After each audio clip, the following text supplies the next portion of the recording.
Insomniac, you've done it once again because what a banger this game was right here. Man, Insomniac and everything they have done with Spider-Man is amazing. It really is truly just so bewildering to see the kind of storytelling that has been being done in these video games because I'm a movie guy. I don't really play video games and I don't have a video game system to play video games on, so I kind of can't even if I wanted to.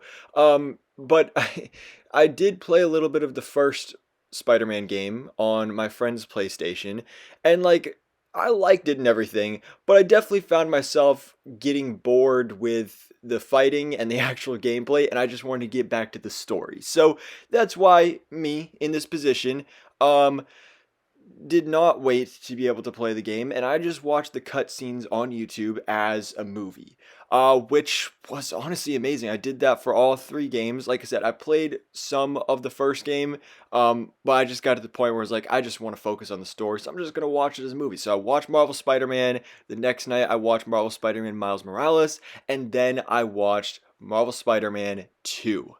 And again, it's just crazy how good these games are and how good these stories are. Like honestly, this is some of the best Spider-Man storytelling I've ever seen. This is better than most live action Spider-Man movies. Honestly, probably better than all live action Spider-Man movies. I mean, don't get me wrong, I love my Spider-Man movies, but this is just on a whole other level. Both of these games, but Spider-Man 2 specifically. I love the first game. Miles Morales was good as well, but Spider-Man 2 is just insane. It really, really is.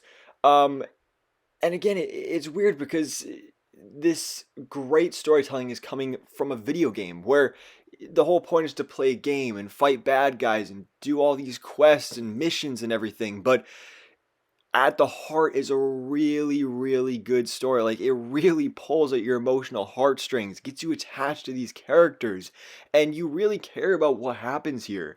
And that was exactly what happened here.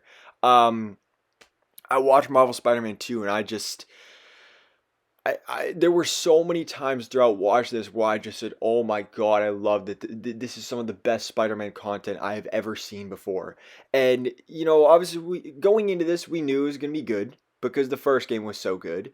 And the trailers for this look great. We get both Peter and Miles working side by side. They're fighting Kraven the Hunter and Venom. Plus, you got some other characters in here like Mysterio and Lizard as well. But just my expectations were surpassed because it's to the point of not only is it cool that we're just getting that, but it's also to the point where this is probably the best version of Kraven the Hunter I've ever seen. Probably the best version of Venom I've ever seen. The best version of Harry Osborn I have seen. Which I really didn't even think about going into this, but I was like, oh yeah, of course Harry Osborn's going to be in this and he's going to play a big part. So if you haven't played the game, go play the game. Or if you don't care about the game, go check out the cutscenes on YouTube. There's a bunch of different videos where you can watch just the cutscenes edited together as a nice little cinematic movie experience for your viewing. Because that's exactly what I did, and it was again, it was amazing. Also because like not only is it like watching a Spider-Man movie, but it's also like a 4 to 5 hour Spider-Man movie, which this game is even shorter than the first movie was. Well, first game was. But yeah, so definitely go check it out if you haven't already. This is going to be a spoiler review just because there's so much going on in this game that I have to get into detail with on these spoilers because there was a lot of surprises. And again, just the things that happen. There's so many twists and turns and just I absolutely insanely loved it. So we are going to go ahead and jump into this. We're going to go kind of in chronological order here. Obviously, we start off the game with Peter and Miles in the classroom setting. Peter is a teacher, Miles is a student, but then their day gets interrupted. Sandman shows up. They got to go fight Sandman. Sandman was pretty cool. Getting the big kaiju version of Sandman. I thought that was interesting. So I enjoyed seeing Sandman as a character in this game. Peter, of course, loses his job, so that does kind of suck. But then we get introduced to Kraven the Hunter. And again, this is probably the best version of Kraven the Hunter I have ever seen. Kraven in this game is insane because it really sucks to say that we get this amazing version of this character right here, and then next year, we'll be getting probably the worst version of the character with the live action film. Aaron Taylor Johnson, I think great casting, but I just don't trust Sony with their movie space and what they're going to do with Kraven the Hunter as a character. But in this game, he was fantastic. He was what Kraven is supposed to be at heart, a hunter. That's what it's all about for him, is the hunt. That literally his thing in this game is he's just kidnapping all these various Spider-Man villains and hunting them and just fighting them and just making them fight each other. It's all about the hunt for him. That is what he craves, and that's what was so beautiful to see here. And also because Kraven is a character that can be taken very ridiculously, because like he's just, especially in a lot of Spider-Man cartoons, you see like he shows up and Spider-Man obviously with his quips, he's like, oh, some Russian guy with a fur coat and he looks stupid and everything. When you have these other bigger Spider-Man villains like Electro or Venom or something like that with like these big superpowers, but Kraven really held his own in this game, really showed how powerful he is. The way he took out Scorpion, which is awesome to see. Scorpion versus Kraven, man, that was awesome. And the way he just brutally basically murdered Scorpion was insane. And Kraven, his ending in this game, yes, he dies, but he goes out so in character because he's happy to die because he gets his one last final hunt against the strongest beast he's ever faced in Venom, which was really, really cool to see. So Kraven was just a fantastic part of this game. We also have Mr. Negative here. I just want to talk about him real quick. Of course, he was at least sold as the main villain of the first game. Of course, it was later revealed, when you play the game, it's actually Dr. Octopus, and there's all that. But this game redeems him as a character. I really enjoyed his story between him and Miles. Miles was a really interesting character in this because one of the things I really enjoyed is that this is a sequel to the first game, so it is still very much Peter's story, but Miles is now also kind of the co-Spider-Man. So they definitely still put the focus and the emphasis on Peter, but Miles still has a big stake in this game as well. It really follows up after his game, which I really enjoyed, his little corner of this universe, and his dynamic with Mr. Negative, or Martin Lee, as how many times he says just the name Lee in this game is insane.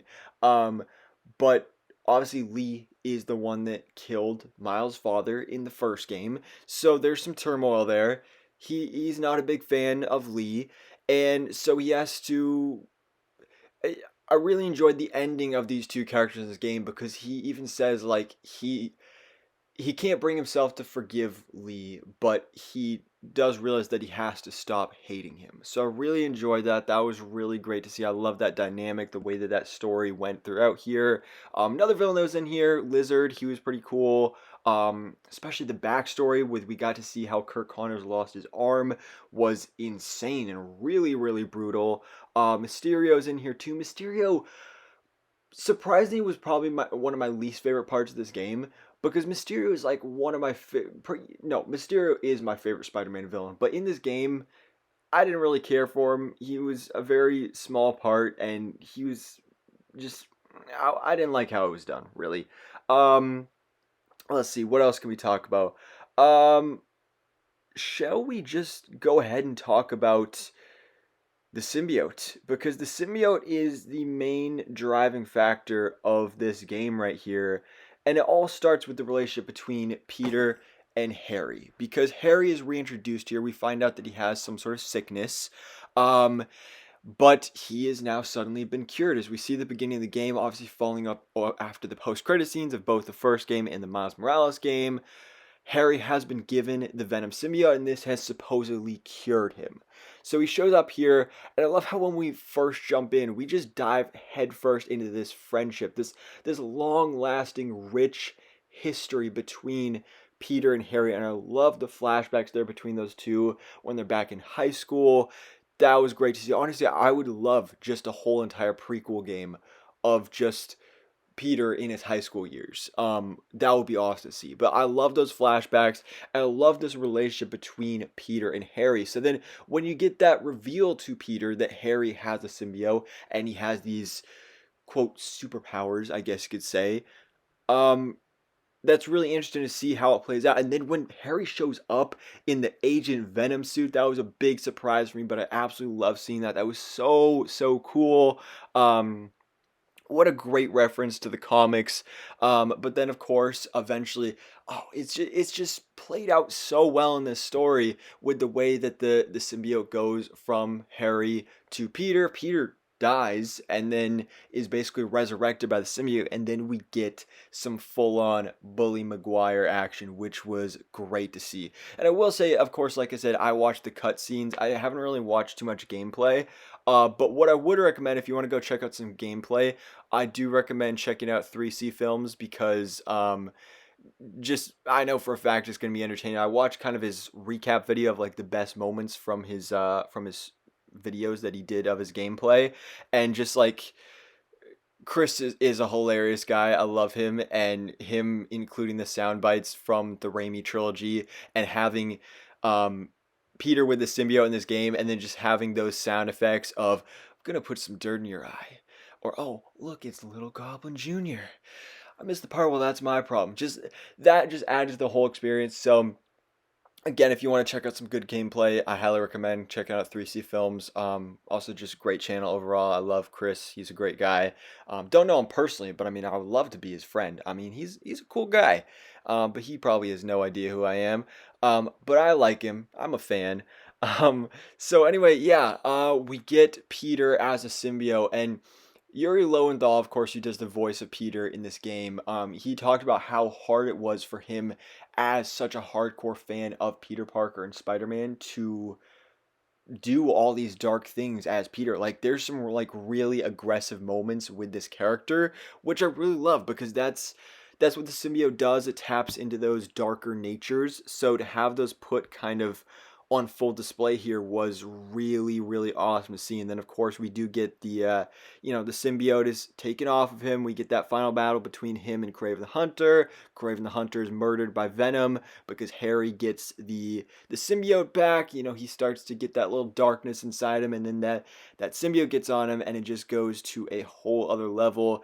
And then we get full blown Venom. And yeah, so, a lot of us were theorizing who's going to be Venom in this game. It does end up being Harry Osborn, and again, it's just played out so well here. We also get MJ as Scream, which was another big surprise. I also love seeing Peter with the anti-Venom suit, especially how Mr. Negative is the one that gave that to him, because in the comics, the character of Anti-Venom was created by Martin Lee, and it was a combination of his powers and the symbiote, so I love that they brought that aspect into the game as well. And then, we get this final battle between Peter, Miles, and Harry as Venom.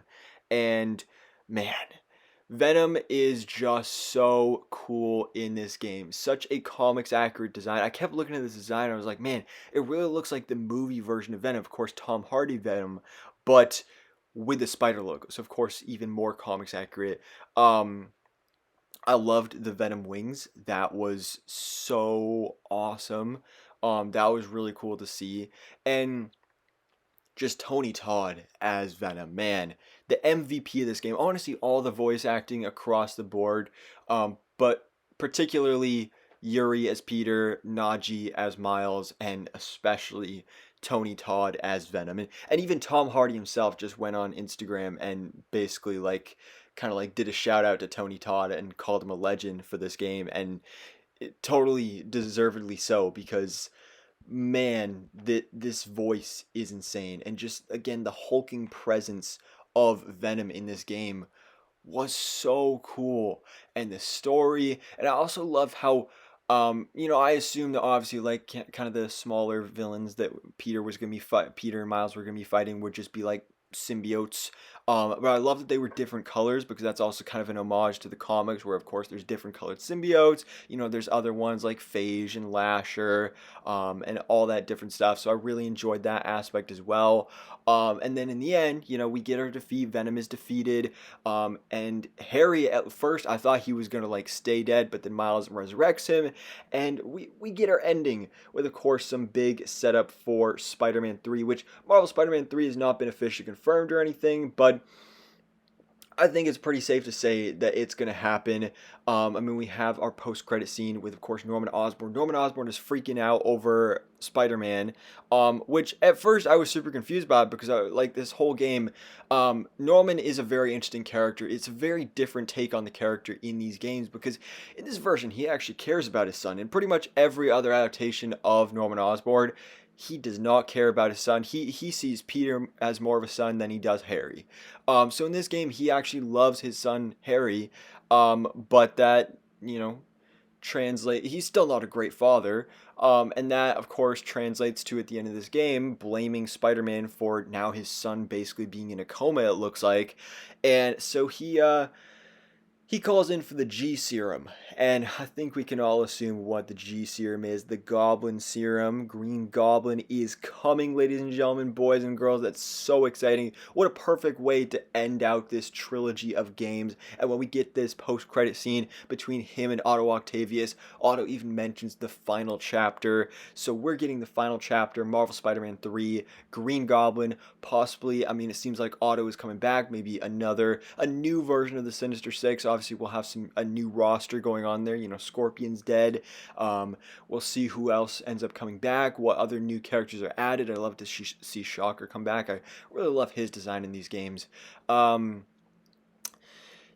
and then Peter actually retires. It seems like. Now, obviously, that leaves the door open for Miles to become the main or the one and only Spider-Man of New York City, at least for now. But of course, we'll get Marvel Spider-Man 3 and Peter will have to come out of retirement, especially because it'll be such a personal thing for him with Norman Osborn, with the Green Goblin. So that's something I'm really excited to see. We do have another post-credit scene with Miles. One of the other interesting aspects of him in this game is his mother is starting to date. And so at the end of this game, we get to meet her new boyfriend and his daughter, Cindy Moon. So they're setting up Silk here. I'm not sure if that means we're going to maybe get a second Miles Morales game and Cindy Moon will become Silk in that game, or if we'll get a full-on Silk spin-off. I'm not really sure how this is going to play out. But that's definitely really exciting that Silk is coming in this universe. Also, speaking of spin-offs, I guarantee we are going to get a Venom spin-off game because, that was something that some of the directors and people who worked on this game have talked about in the past week since this game is released, that, if that's what the fans want, we'll give it to them. And man, I want it because, again, Venom was one of the best parts of this game. Again, Tony Todd, amazing as Venom, and you could bring in Eddie Brock as well as Carnage as well, because Carnage was another character that was set up in this game. It was in a side mission, The Flame, where Cletus Cassidy was introduced, and he got the symbiote. We didn't get to see him as Carnage or anything, but he's out there, so that could be a perfect setup for a Venom spin-off game. There was a lot of other stuff set up here as well, like apparently Chameleon was there, so that's going to be an interesting character to see. I'm assuming would have a fairly significant role in a potential Spider-Man 3. And also there was apparently some other like Spider-Man Across the Spider-Verse connection. There's some scene, I just saw a clip on YouTube where a portal opens and there's a mention of Miguel O'Hara, and so obviously we saw a cameo from Yuri's Peter, in the Insomniac Games version of Peter Parker in Spider-Man Across the Spider-Verse. So this could be I'm assuming this takes place before that, or maybe it's a variant. I don't know all the logistics of it, but it was really cool. So anyways, guys, there's a lot of setup here for Marvel Spider-Man 3, but Marvel Spider-Man 2 just was truly a fantastic game, a fantastic Spider-Man story. I loved it. I can't say enough good things about this game, about this story, about these characters. And again, even though I didn't get to play the game, just watching it as a movie was just so fantastic, and I cannot wait to see what comes next from this universe. Because I fully trust Insomniac Games. I mean, they're making a Wolverine game, so I'm really excited for that. I'm interested to see what else they may do with this universe. Doctor Strange and Wong were confirmed in this universe. There was some Black Panther stuff here, a tribute to Chadwick Boseman. Um, there's a lot of potential for this universe, and everything Insomniac Games has done here is peak Spider-Man. So I absolutely loved it. Guys, let me know your thoughts in the comments below. What did you think about Marvel Spider-Man 2, and what do you think is coming next with Marvel Spider-Man 3? Do you think we're going to get a Venom spin-off? What do you think is going to go forward with Silk, aka Cindy Moon? Are we going to get a second Miles Morales game? Let me know in the comments below. So anyways, guys, thanks for watching. Please drop a like if you enjoyed this video, and hit the subscribe button so I keep up to date on everything goes on in the Marvel life.